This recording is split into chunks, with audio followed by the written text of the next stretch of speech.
Hey, welcome back to the channel. All right. I put this up about 3 weeks ago. At that time, there was a lot of discontent in this game. You just had to check Twitter, Line, Discord, even the comments on my own videos. And unfortunately, a lot of that discontent is still there. And you know what? I think a lot of it is valid. I put this up on my community page. Almost 80% of the people who voted said yes, they would be interested in seeing a video like this from me. So we're going to go ahead and make it. I asked you for questions on topics you would like to see covered. I will add a few of things that I think are important. But if you're interested in just certain topics, you can go to the description and look. I will put timestamps down there. You can jump just straight to a certain topic. Otherwise, let's go ahead and get started. Okay, I think this is a really important place to start. Here's the question from Holy Plunger and then Insidious Rage. They're addressing different things, but I think there's also some crossover there. A lot of it is YouTubers and CCP members. Kind of how much can we trust them? Are they really representing us and that sort of thing? And here's something that I desperately want to start this off with. And there's a reason I'm choosing to start this off is because I think it's really, really important. First of all, I can only talk about myself. I really have no idea what anyone else is thinking. I watch channels too. I enjoy watching YouTube videos. So I could suppose or infer or those sorts of things. But the fact of the matter is I only know my mindset. And here is what I want to get across to you. Is my relationship with Kabam, I'm in the CCP, I've signed a non-disclosure agreement.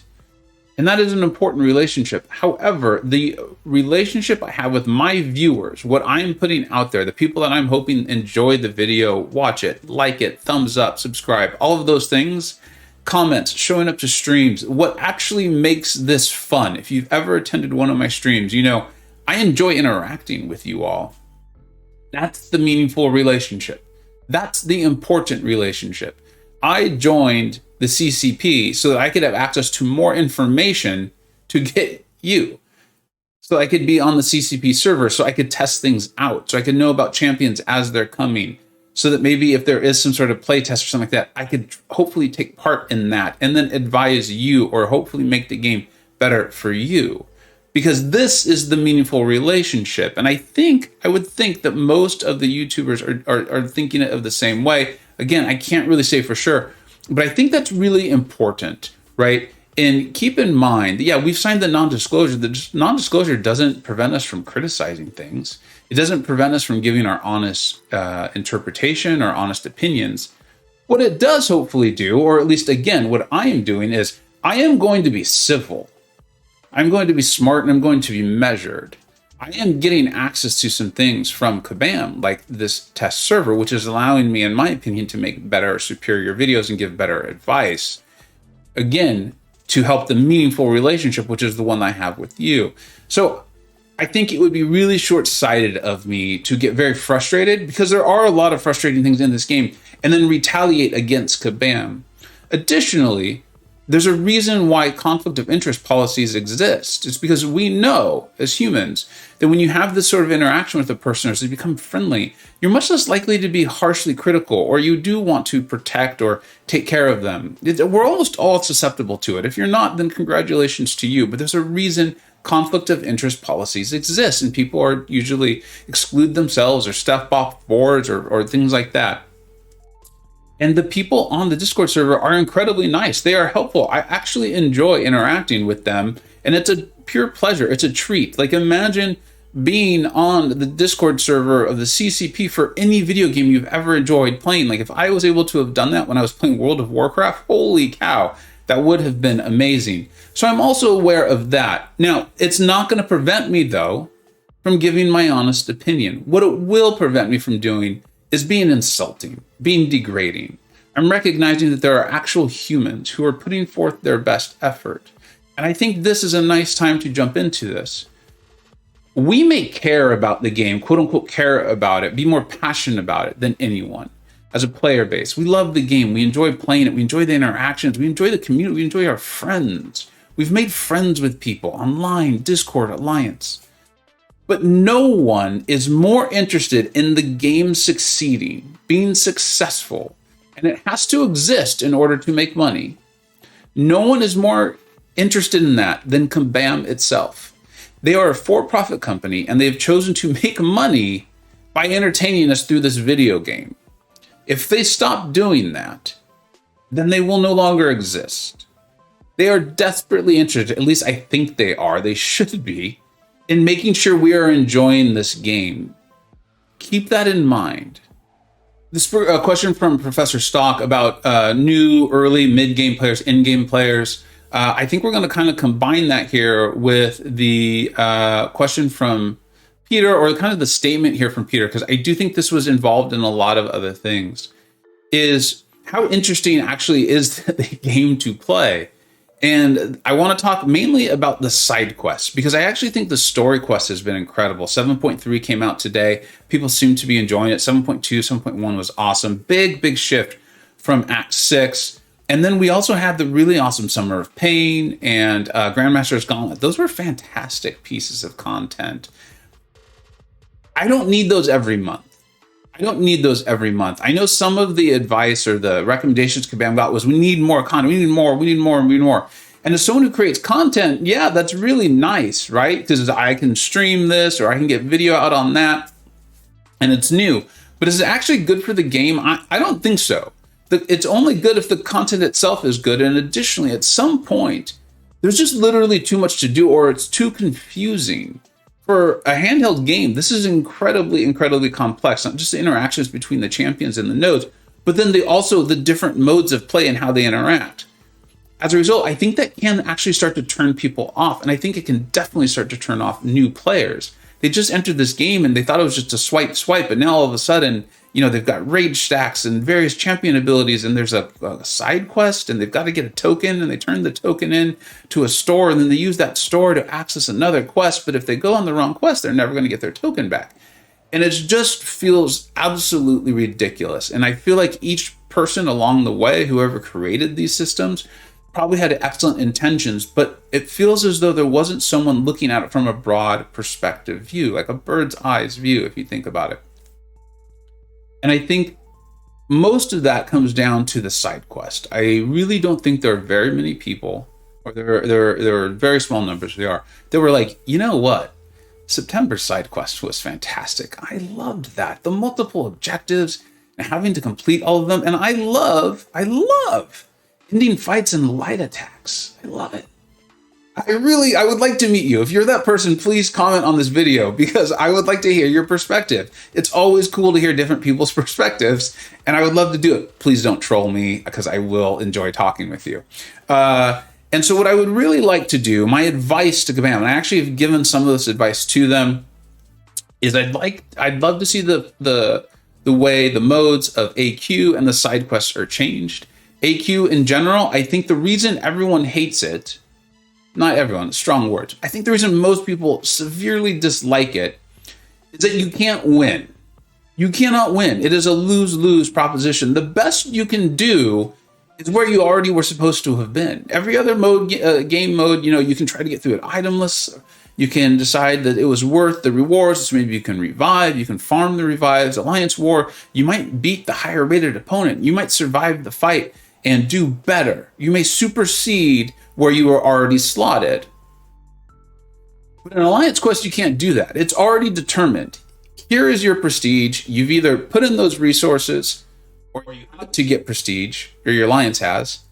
And now all you could potentially do is make it worse.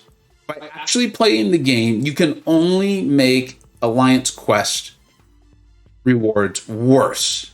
By not finishing, by iteming out, by taking the wrong path, by bringing the wrong attack team, a variety of things. That's the only thing you can do. So it's no wonder that people find it monotonous and like just showing up, and they can't stand it. If there was some sort of, it doesn't have to be crazy competitive, but if there's something of like a slotting, you're slotted into a bracket and you actually had the chance to improve your score, I think people would like it more. There'd be an incentive aside from just putting in the time to get rewards. And the only possible potential thing that could happen, aside from just getting what you're supposed to get, is negative. And no one likes that. If you've ever itemed out, trust me, it's a horrible feeling. Side quests. I would really like it if Kabam would just pick 4 styles. 4 styles. We can call them, just keep this simple, we can call it like the Rift style and then the token style. And the tokens being, you earn this token and then you spend it in a store. And you earn that token. I would like it if you earn that token just by actually playing the game, by the way someone actually plays it, not by ending fights in a light attack. And, you know, bless his heart. Bless his heart. You know, watching Karate Mike try to make it sound exciting to go on to to the Legends or the lab or whatever, and make him sound like all you got to do is end the fights in lights, and then you're going to do that 5 times, and then you're going to do it again, and you're going to end it in medium time. Like, I love him, and he's so entertaining. He actually makes it sound like it's almost not horrible, and then you start to do it yourself, and you're like, ah, crap. If Mike was standing right next to me, maybe this would be fun, but he's not. And so if that's what we have to do for a side quest, it's just not enjoyable. We don't enjoy jumping through hoops.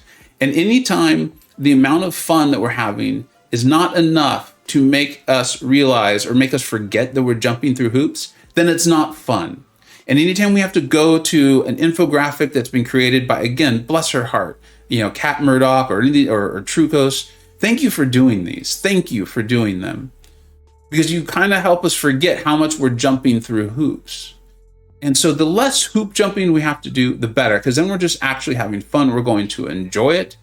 And so if one of the ways you could do that is by just having 4 styles or 3 of event quests or side quests and just rotate them. It'll be like the rotating, you know, globals or something in AQ, where once people learn them and a new player learns it, like, okay, it's the token style. Cool. You've just changed the champions and you've changed the names, but I can do this. I'm going to earn this token by doing a certain amount of things that happen just by playing the game, you know, and then I can use that token at a store. Awesome. Rift style. I've earned this. Now I get to go into the Rift and I'm going to pick my path. Cool. And then we can even do like what we're having here in October, where, you know, you beat one fight, you've earned something, and then you get to pick which path you want to go down. So it's kind of similar to the Rift, I guess. And just have those 3 styles and just rotate them. Just rotate them. You don't need to reinvent the wheel each time. You can involve your storytellers and your artists, and they can make it really cool. We'll have a lot of fun with it, but no one has to completely reinvent the wheel, and no one has to really suffer and think about, like, did I end it 10 times? Did I claim my sunglasses? I don't know. I really don't. You know, thank you, Dragon, for every day putting out on Twitter that I should claim my sunglasses. But it's not fun. This version of this question, or some version of this question, was asked quite a bit, and it had to do with like different champion levels and how the buff program is working. And I'm going to kind of put them all into one. I really am happy with the buff program, and I'm actually happy that they've stopped doing 3 champions a month. One of the things that I would love to do is to see them become more comfortable with like what they actually can do, and getting out champions that have been tested thoroughly tested, and making sure they work the way they're intended. I understand how difficult that is, as I'm one of the people constantly saying this game is so complex and those sorts of things. However, I'm a player of the game. I'm not the maker of the game. And so I think the standard is a little bit higher, the bar that one should be held to. So I would love to see that. I'm happy that they said like 3 is too much.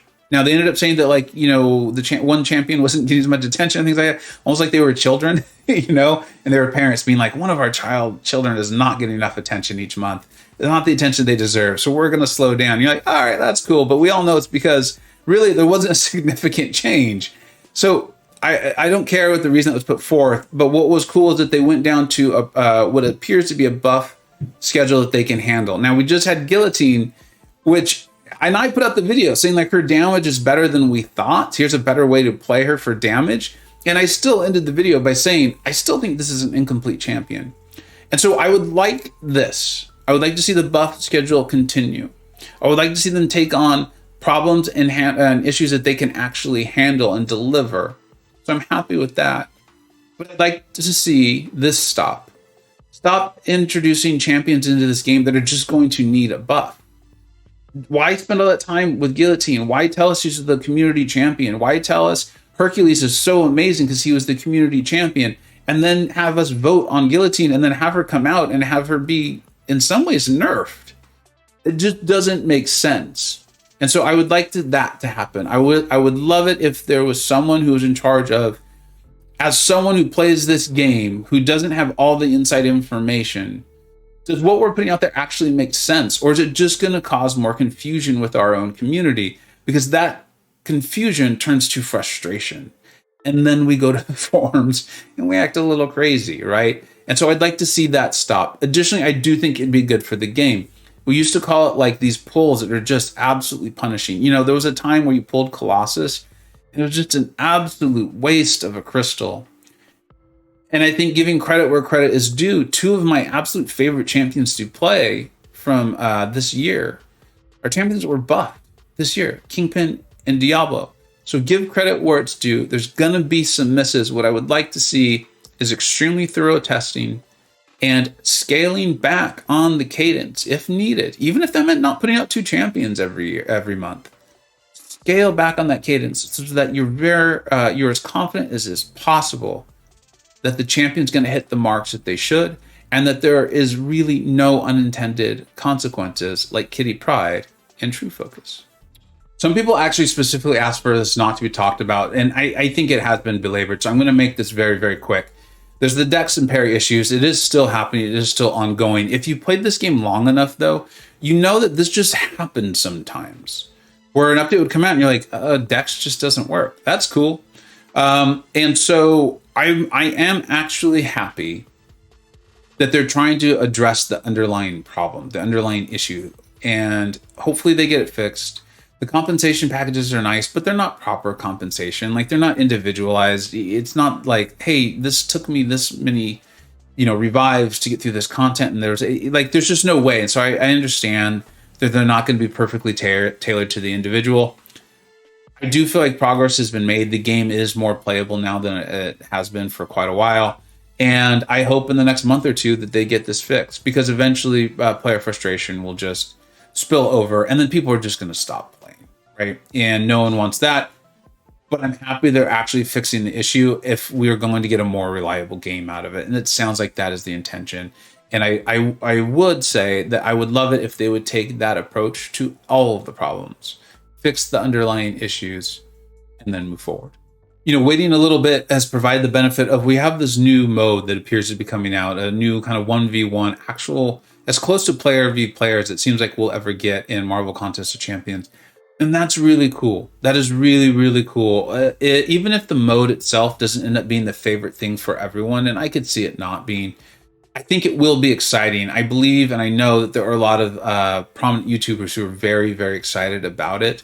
And I think if nothing else, it again is further evidence that Kabam cares. They are very interested in this game and making it as good as it possibly can be. And what that means is as enjoyable for us, the player base, as it possibly can be. People who've known me for a long time, attended enough streams, or have known me online or Discord know, I often kind of compare this game to living in a very old house. The house that you love. Your neighbors, you love the location. You love even the way the house looks and its charm, but every once in a while, like a pipe breaks, or the floor squeaks, or the roof needs to be repaired. And to me, that's MCoC. I used to spend a lot of time being very frustrated with this game. And I think a lot of it was due to the fact that I had never played a handheld game before. I came up playing games that you bought on a cartridge. You tried to beat the game. That was what you did. And then the last game I ever played significantly, but time-wise anyway, was World of Warcraft. And I stopped that game around the Lich King expansion. And at that time, you couldn't spend money on the game. You grinded out resources. You went and you picked the flowers and you mined the ore. And when your alliance needed nature resistance to tackle the next instance, that's what you did. And you went out and did that. And now games have changed so much. And I think one of the things that happens is, at least it took me a long time, and I've noticed this in a lot of other people, is it takes us a while to understand that so many things through this game, before they come into it, at some point, get put through the framework of, how do we monetize this? How do we create an economy where when we put out a deal, everyone's going to want to buy tier 4 CC, even though these people should have moved off of tier 4 CC a very long time ago? We're going to want to put some deals out of it. How can we create inefficiencies in a market? And so there's this whole game within a game system. And I know between that and, it's just not working, or the game telling you there's something wrong with your connection, but you're like, I'm watching Legacy on stream right now. Obviously, my connection is fine. It all led to a lot of frustration. And then once I was just like, this is just the game. I enjoy the friends I've made along the way. I really enjoy finding out how, Spider-Man stealth is going to interact and how can I land his slow. Okay, that's a bad example. I hate doing that with him, but how can I take this champion and then attack this node? It is exceptionally well done and it is really fun. And I enjoy doing it with my friends and the Alliance mates and Line and Discord. And then of course this here on YouTube.